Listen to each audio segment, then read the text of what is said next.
बलरामपुर से बड़ी खबर। दुष्कर्म पीड़िता के घर पहुंचे रामसेवक पैकरा। पूर्व गृह मंत्री रामसेवक पैकरा पीड़िता के परिजन से उन्होंने मुलाकात की है। परिजन के लिए सरकार से आर्थिक सहायता की मांग भी की है। 25 लाख रुपए की आर्थिक सहायता की मांग रामसेवक पैकरा ने की है। दोषियों पर जल्द से जल्द कार्रवाई की मांग भी की है। तो आपको बता दें कि बलरामपुर दुष्कर्म पीड़िता के घर पहुंचे इस वक्त पूर्व गृह मंत्री रामसेवक पैकरा। पीड़िता के परिजनों से उन्होंने मुलाकात की है। परिजन के लिए सरकार से आर्थिक सहायता की मांग की है। 25 लाख रुपए की आर्थिक सहायता की मांग पूर्व गृह मंत्री रामसेवक पैकरा ने की है। दोषियों पर जल्द से जल्द कार्रवाई की भी मांग की है। साथी लोगों नहीं भेटाए तो चल गया माटी लेने के लिए, तो कोई लड़का भेटा गया इसका साथ में, तो वो लड़का से उधर ले फिर रहा था।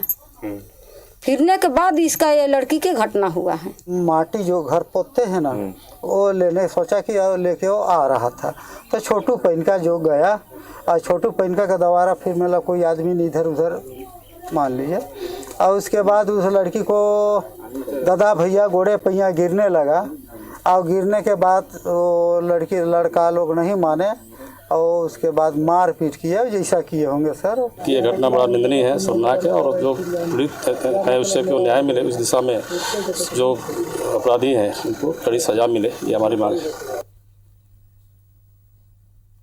अभिषेक सुनिए हमारे सहयोगी और ज्यादा जानकारी के साथ फोन लाइन पर जुड़े। अभिषेक, जिस तरीके से हाथरस में जो नज़ारा देखने को मिला, वहां पर घटनाक्रम बदलता गया और लोग पहुंचते गए, पॉलिटिशियन पहुंचते गए।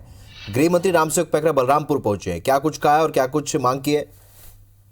देखिए, जिस तरह से ये पूरा मामला सामने आया है, उसके बाद पुलिस ने 3 आरोपियों की गिरफ्तारी की है, जिसमें एक नाबालिग भी शामिल है।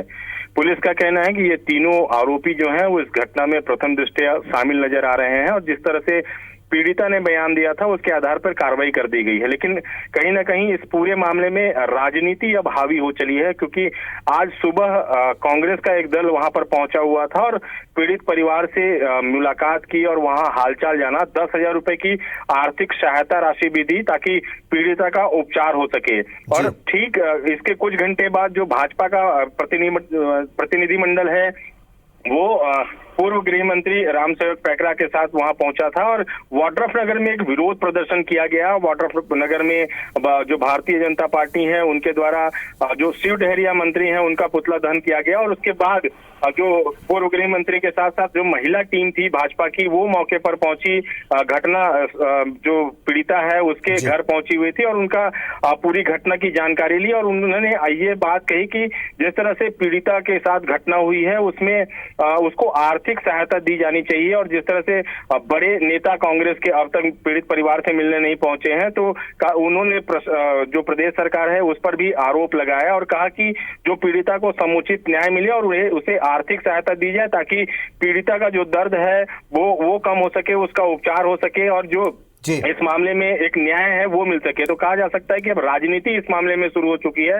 भाजपा और कांग्रेस दोनों ही दलों के नेताओं के अलग अलग दावे हैं। बिल्कुल, और दावे तो हैं अभिषेक, लेकिन चूंकि प्रदेश में कांग्रेस की सरकार है, ऐसे में बीजेपी क्या कोई अलग तरीके की रणनीति बना रही विरोध प्रदर्शन को लेकर? देखिए, लगातार जो इस मामले को लेकर जब शिव डहरिया जो मंत्री हैं छत्तीसगढ़ सरकार में, उन्होंने बयान दिया था, एक तरह से छोटी घटना कही थी, इसको लेकर आपत्ति दर्ज कराई है भाजपा ने, और लगातार विरोध प्रदर्शन किए जा रहे हैं। अंबिकापुर में भी विरोध प्रदर्शन किया गया था और बलरामपुर में भी इसका विरोध प्रदर्शन किया गया।